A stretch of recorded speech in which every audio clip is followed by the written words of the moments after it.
Are we on? Are we on stage? Are we really on stage? Is this live? Oh my God, Sarah. This is the Bradley Cooper. I did not bring my entire shrine to the show today, You, but I did bring a piece of my collection. can you please explain, like, who's this Bradley Cooper guy? I'm not sure if I know who that is. So Bradley Cooper is a very well-known actor. He's been in a ton of movies. Wedding Crashers is probably one of the ones he's most famous for. My favorite Bradley Cooper movie is Silver Linings Playbook, hands down. I think he did awesome in that. So if you haven't seen it, highly recommend. I am in a supply chain group, and this showed up at my house randomly in an empty box with no note. And this was from my friends because they know I'm obsessed. So I randomly get Bradley collectibles arriving at my house every couple months from people. That is awesome. So, guys, that was my little stall tactic because, man, all right, first off, happy Friday. Happy Friday. Sarah Scudder's on the stage. Chris Harrington, can you pinch me, man? This is insane. So, guys, it's Friday. Happy Friday. What an honor. What a blessing. This is so long overdue. And if you notice, there might be somebody missing on the stage here. My brother is not with me, so I'm sitting there trying to do the technical stuff. Sarah was stalling for me, so we might not be on LinkedIn Live. I apologize. Damon's going to kill me. So anyway, we might not be on LinkedIn Live. We'll replay it after. We can post the video on LinkedIn later. We'll post it after. Damon will forgive me. So, guys, Damon's son graduated from college today, Washington State University in Pullman. So our thoughts, our prayers, our congratulations are with Damon, his wife, his son.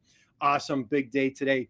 So, guys, this is a really exciting day. I can't imagine there's anybody that doesn't know our guest on the stage today. If you're familiar with the Tony Stark of procurement, are you kidding me? I saw that on your LinkedIn profile. Sarah, welcome to the program. Just share a little nugget. I got a ton of things that we're going to talk about today. Yeah. Share a little bit about yourself. You're just a dynamo. Give a little introduction to everybody. Yeah, so I had no idea what procurement or supply chain was when I went to college. I was planning to go into the fashion industry. So I actually used to do runway modeling in high school and in college. And my plan was to go get a business degree. And then I wanted to go work for a company that produced fashion shows. So I was actually planning to eventually open my own company producing fashion shows. Nice. And my senior year in college, I was putting on a big fundraising event for my sorority, and we had to buy all of this stuff. And I was a double major. I was kind of an overachiever and involved in like everything on campus. And I said, I just don't have the bandwidth to manage this.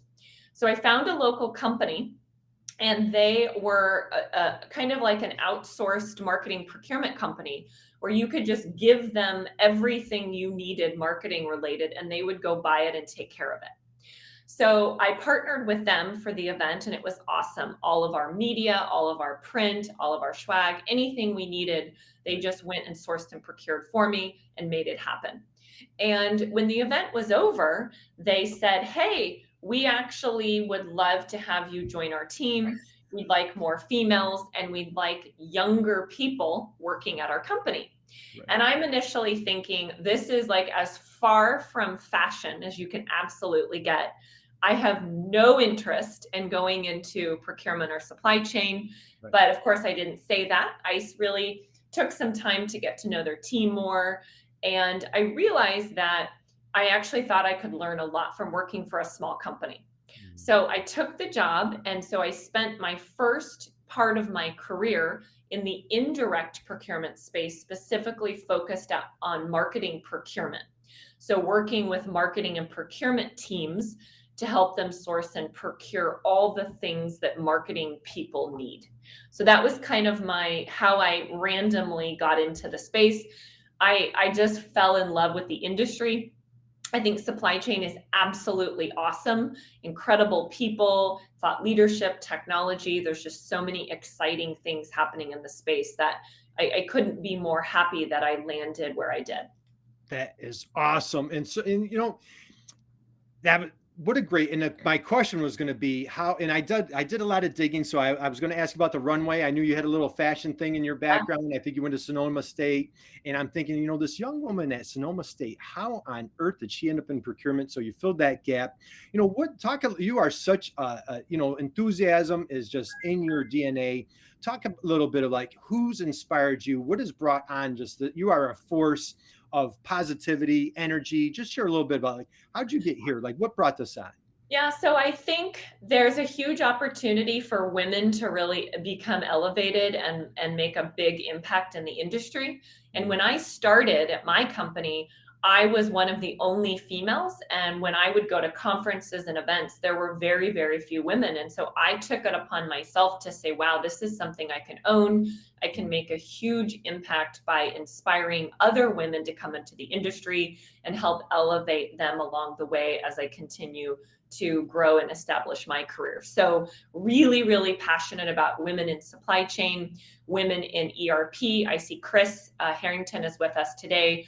Her and I have actually teamed up with the WBSR Rocks community to launch a Women in ERP show that we're hosting the first Tuesday of every month on LinkedIn Live.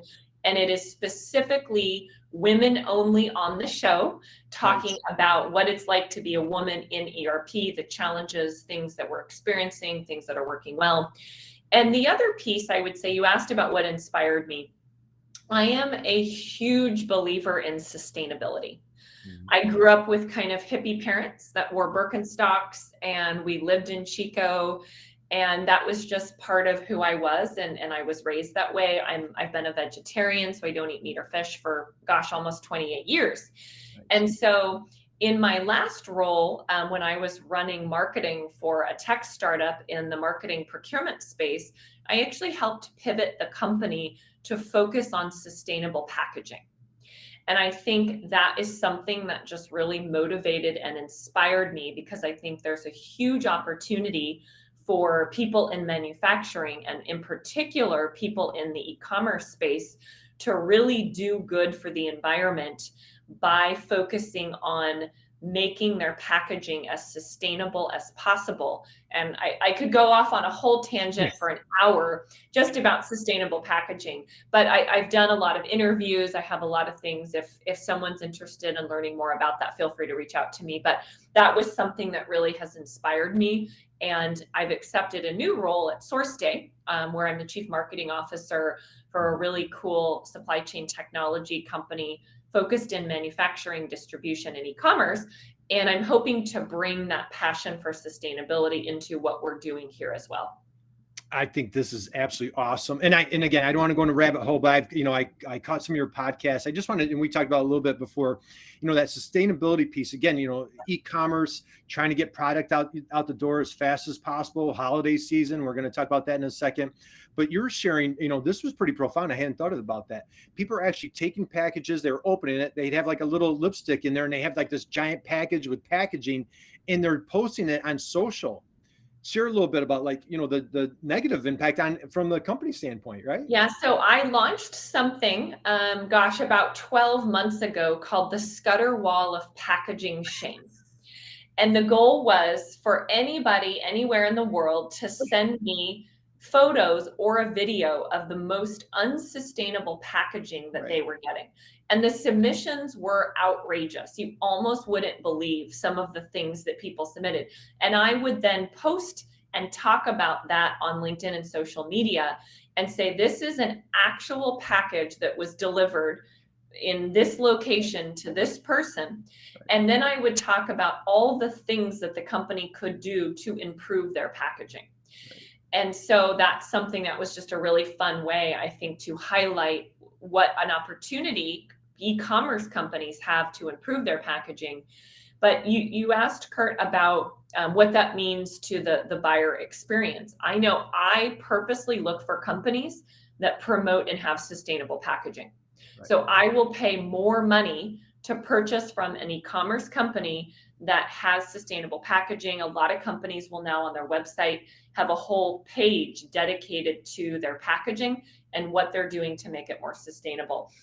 And whether that's pivoting from one-time use plastic to reusable plastic, Plastic is not necessarily bad, and it is not necessarily unsustainable, but there's ways that you can use plastic to make it more sustainable. Yeah. And then there are things you can do, like making your packaging biodegradable, making it recyclable. And the number one advice I give to people if they're looking to help make their packaging more sustainable is clearly print on your packaging or have a QR code that explains to the end consumer how to dispose of your packaging once they remove your product. Nice. So me being in packaging, I would say 50% of the time when I got something, I didn't know how to dispose of it. I couldn't tell, can I recycle this? Does this have to be thrown away? So for those that are listening today that are with e-commerce companies, really think about the packaging you're providing and what can you do to make it more sustainable, and use that to help you acquire more customers. Man, oh God, is this juicy or what, man? We have a long way to go. I want to give a shout out. We've got our friends in New York, Gene. We've got Gary, Val, happy Friday. Jen Alpha's in the house, real representing strong. John in Jersey's here. And of course, Michael Lowe for the Source Day crowd. We're going to take a deep dive into Source Day. So Sarah, big change for you came up in October. Okay. You are a San Francisco girl. You're a 49ers fan, if I'm not mistaken. I've seen pictures of you. Jimmy Garoppolo is the man. Is the man. That's right. I've seen you tailgating, so on and so forth. Big move. I don't know if Texas knows what hit them. How is Texas? How is this new life change for you and your world? Yeah, so really kind of out of the blue, incredible opportunity arose for me to run marketing for Source Day. And a kind of a fun pivot for me, really pivoting from the indirect space more into the direct spend, direct materials, which has been really fun journey to really learn about how the buying journey and process is the same and different for a different part of procurement. But about 6 weeks ago, I packed up shop from Danville, California, which is in the Bay Area, about an hour from San Francisco, and I moved to Austin. I moved on a Sunday afternoon, and I started work on Monday morning. Nice. I brought 2 massive suitcases with me that were exactly 50 pounds. Yep. And that's it. And so I am living what I call the urban life. I don't have a car right now, and I'm going to try to survive a Texas summer without a car, which I hear is pretty hard to do because it's really humid and hot. But I have an apartment that's 10 minutes door-to-door walking. So I walk to and from work. I have my Source Day backpack that I take everywhere with me. Awesome. And I'm adventuring and learning a new state and meeting lots of new people. Well, this is super exciting. And again, guys, I've dropped Sarah's LinkedIn profile. If you guys are new to the program, please feel free, drop your LinkedIn profile into the chat box. Let's connect. Any questions you have, drop in the chat box. Gail, our dear, awesome friend in Canada, thank you for joining us today. So if you're not familiar with Sarah, I can't imagine anybody that's not familiar with Sarah. Let me just share a couple comments, Sarah, that people have dropped on you. Again, I open up with the Tony Stark of procurement. Insanely charismatic. I don't know if I've ever seen those 2 words put together that is more fitting for you. Insanely charismatic. You're an amazing mentor, one of the smartest and most ambitious young women, funniest, most diligent and creative. Will soon be on the cover of Forbes magazine. And somebody just wrote, basically amazing. Guys, those are what you find out about Sarah. She's a dear friend. Man, we connected before COVID. That's like years ago. So we go way back. So Sarah, I'm a huge fan. Been following you closely. Let's go deep. Let's take a deep dive into Source Day. Who is Source Day? Let's do a little introduction. What's going on at this new exciting company of yours? Yeah, so Tom and Clint founded the company about 7.5 years ago. And both of them were working at mid-size manufacturing companies. So they were actually in the grind day to day, and they were noticing a lot of manual work happening and inefficiencies happening on their teams. And said, you know what? We have full-time people dedicated to managing purchase order changes. So when a purchase order is issued from your ERP system, 52% of the time, there are changes that need to happen to the purchase order after it's been issued from an ERP. I'm sorry. I'm sorry. Can you, what was that percentage again? 52% of all 2%. That is a staggering number. Isn't, I mean, just digest that. That is crazy. And you may be thinking, well, that doesn't seem like that big of a deal. I'll just pop in and make a quick edit here and there. Right. But when you're in the direct space and you're in manufacturing, you're in retail, you're in distribution, you have thousands and thousands of line items. Yes. All your materials, all your parts, all the different things that you're buying that are going into the end product that you're ultimately going to sell to your customer. And so if you're thinking about a purchase order that has 100 line items and 52 of those line items need to be changed, that's a lot of manual work. That's emails, that's text messages, that's phone calls, that's spreadsheet. The bigger concern there is not even just the time factor, but the risk. So what if you miss an email from your supplier that comes in that says they can't hit your deadline? Yeah. Or a supplier that says we can't fulfill your complete order. We can only fulfill it up to 48%. What do you want us to do? We're at a standstill until you get back to us. Right. And then you've got a buyer who has 2,000 emails coming in a day and maybe misses that email. Yeah. And then time comes for you to get everything set up on the production line to do your run, and you're missing a 15-cent part. And your entire production line is stopped for a week or two, which results in millions of dollars in lost revenue simply because you missed an email because of a purchase order line item change. Yeah. So this is what Clint and Tom were noticing and realizing at their companies, that they had full-time people on their teams dedicated to manually dealing with this. And they said, this should be automated. And so they went out and started SourceDay and built a platform that integrates with just about any single ERP system in the market to automate purchase order changes. And what that means is all the back and forth with a price change, right, with a delivery date change, with a quantity change is completely automated back and forth. So no more of those emails and spreadsheets and Post-it notes. The other piece that it addresses is the supplier collaboration piece, being able to work closely with your suppliers instead of relying on all the manual work that's involved with an email and a phone call. So SourceDay was born out of their real life experiences working in manufacturing. So our core product is called PO Collaboration.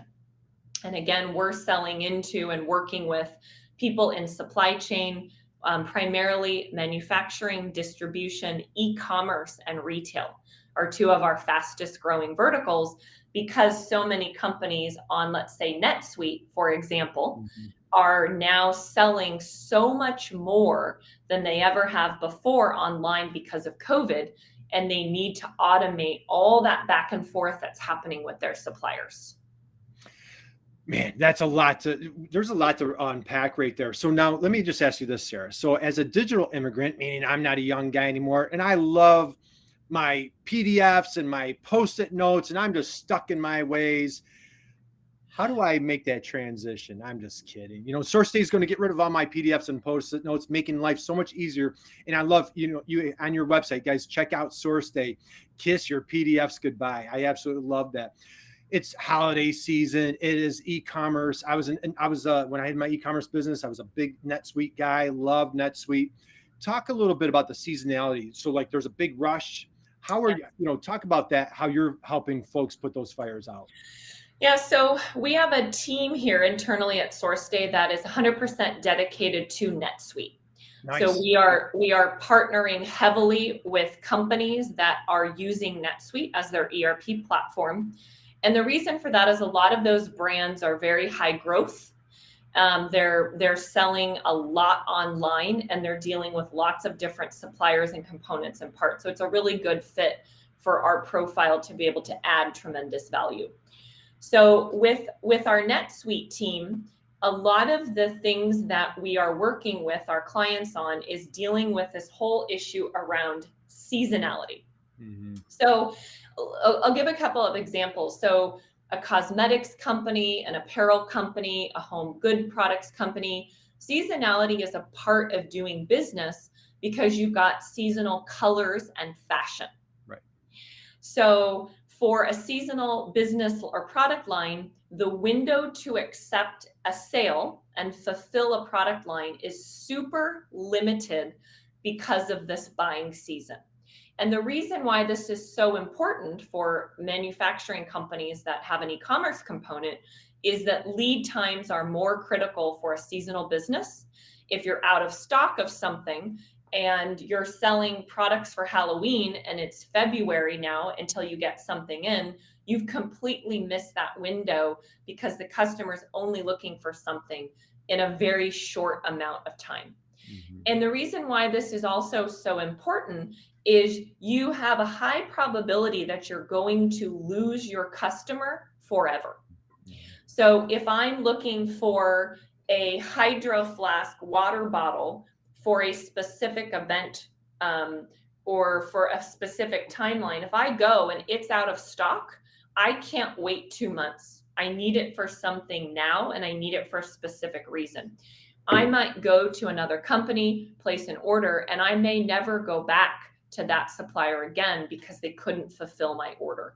So you have this huge risk of not having your product in stock and available and losing your customer.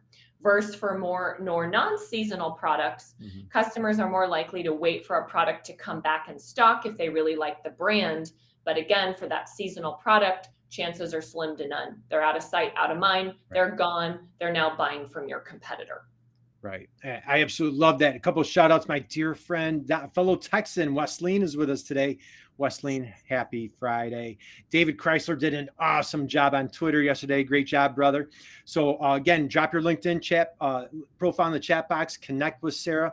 Sarah, how about folks, we deal with a lot of manufacturers and in different capacities. We have different folks in e-commerce. How about drop shipping on two fronts, where either if I want to be a drop shipper myself or for the manufacturers that are drop shipping for direct to consumer for their customers. Talk a little bit about drop shipping components. Yeah, so drop shipping adds a whole nother layer of complexity for manufacturers, and I like to call it the black hole. So for many businesses, sales via e-commerce are drop ship orders to the end consumer as opposed to holding the inventory in a distribution center or in an internal warehouse. So the benefit of drop shipping orders direct is helps with cash flow. You're not buying a bunch of inventory that's sitting in a warehouse that's not going to sell for a year. But the downside is managing the purchase orders, managing the customer expectations, and all the things that can go wrong when you're dealing with drop shipping. So first black hole is when you're managing purchase orders with suppliers from the creation in ERP to item receipt via email, spreadsheet, phone calls.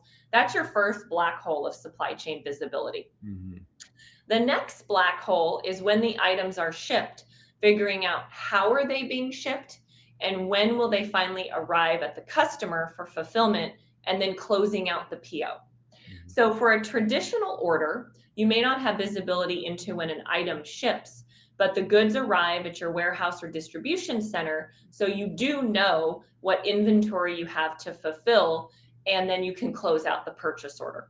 But for a drop ship, since you never take ownership or hold the inventory, you're relying on your suppliers to ship on time, and key to that is shipping accurately to the end consumer. Oh, they want to be accurate too? And I think one of the biggest challenges with this whole piece of it is you sometimes as the supplier or as the e-commerce brand, you don't necessarily know when there's a problem. So your customer goes on, order, you have your supplier drop shipping it, and you don't realize that it's going to be delayed 2 weeks, or there's a problem with the packaging, or the product is damaged, or something happens. And then you get nasty emails from your customers complaining about the items not arriving or there being an issue. And so that is just a big challenge and things that companies really need to solve for. And I would say the biggest factor there is having awesome communication.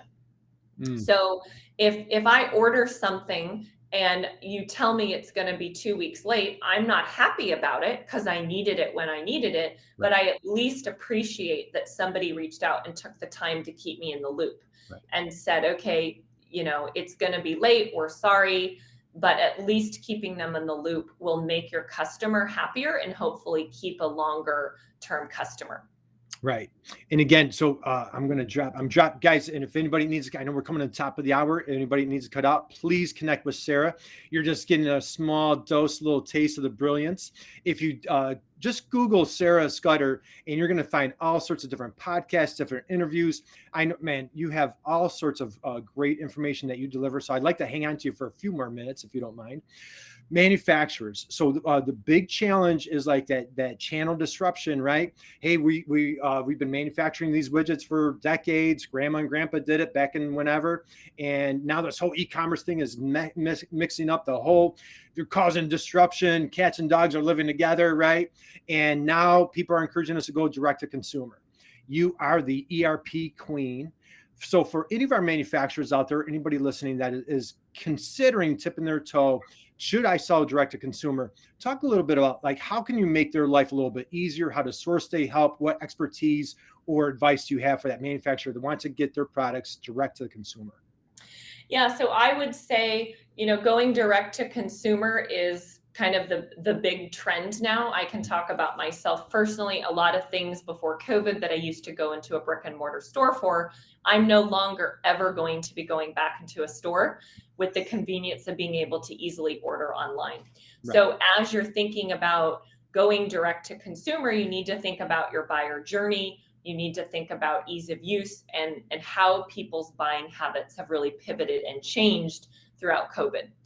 I think if you are going to go direct to consumer, you need to make sure you have really simple and easy to use technology. The user experience is so important. If I log on somewhere and it's clunky and it's going to take me a lot of time, I'm immediately going to go away and go to a competitor site that's easier and simpler to use. So that is something you really need to think about. And then on the back end, you want to think about automating as much as you can so you can execute on the promise and delivery to your end consumer.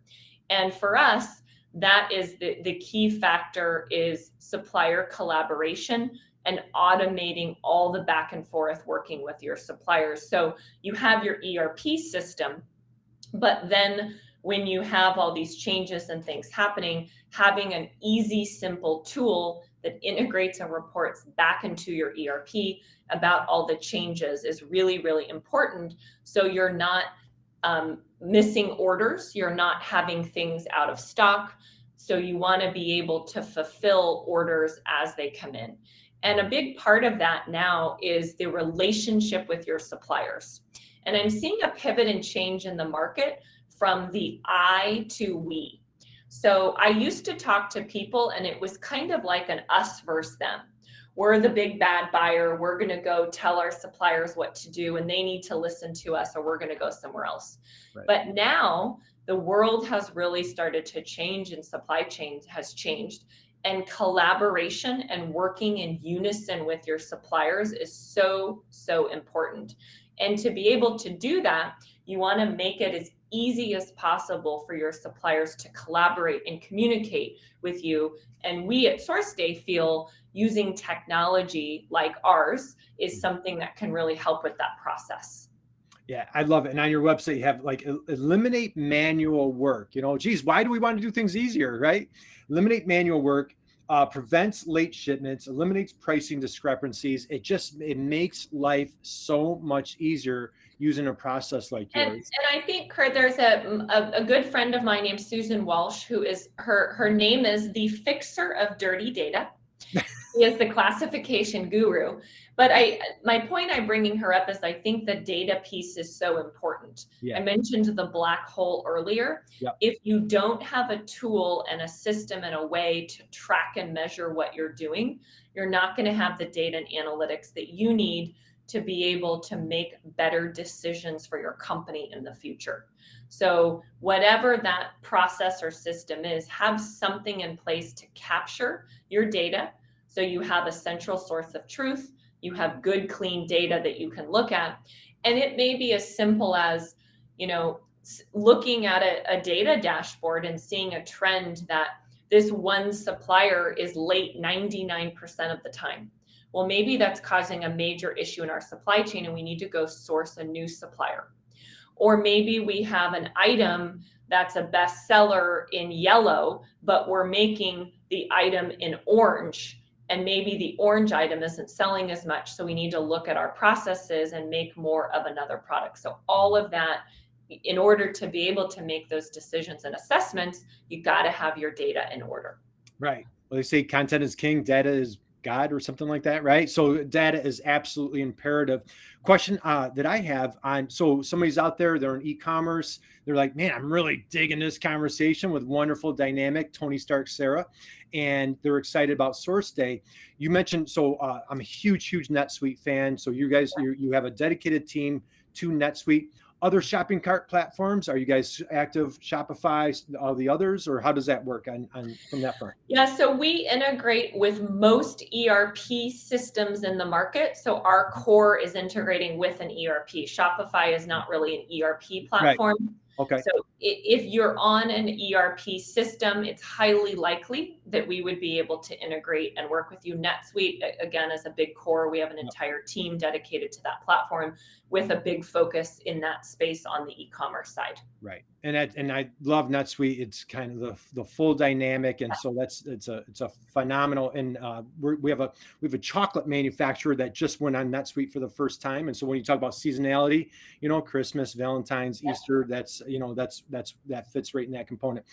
Sarah, I'm not sure where we stand as far as COVID goes. What are you expecting? Goals, excitement from Source Day from a 2022 standpoint? Yeah, so we had tremendous growth this year and are expecting even greater growth next year. We are seeing organizations place a higher priority on supply chain than they ever have before. And supply chain now has a seat at the executive table. It's coming up in almost every conversation. When you pop up the internet or look at the news, I can't go a day without hearing the word supply chain. So we think we have a product that has been timed right. It's built well from people who come from manufacturing and lived it themselves. So they built something that they themselves would use and needed, which I think goes a long way. So I think we are really excited about what's going to happen in the market next year. And we also think that the supplier collaboration piece is becoming more of a priority as companies realize how important their suppliers are, and working with them in unison to focus on innovation and really help drive revenue for the company. That is awesome. So last question for you. I'm going to give a big shout out to my dear friend, my BFF, Christina Harrington, the Gen Alpha team. So obviously, they're e-commerce. And what I love about, now that I'm introduced to Source Day, is what I love preaching about Gen Alpha is you have manufacturers, B2B experts that created this cutting edge SaaS product for manufacturers. That's right. And so exact same story at Source Day. And what an inspiration that here guys see a problem and they roll up their sleeves and like, hey, if we can't find the solution, let's create it for ourselves. So how about goals for Sarah next year? What are you coming into the holidays? You guys are having a huge holiday party for Source Day tonight. What are your goals? What are your personal goals for 2022? Yeah, so surviving the holiday party tonight is goal one. I think I'm going to be out way past my bedtime, and I've got quite an outfit to wear. So more to come on that. Stay tuned for pics. Post that, yeah. For me personally, for next year, I am really looking forward to doubling the size of our marketing team. And educating the market. I think one of the things that I believe is good marketing is about education and adding tremendous value. So we are bringing on content writers, industry experts, people who really are in the trenches and understand e-commerce and manufacturing and supply chain really well to provide more useful content and information. And then on top of that, we're launching a couple shows, which the goal again is to bring the community together to help educate. Chris and I and the WBSR Rocks team launched our Women in ERP show this week, and we'll be doing that every month.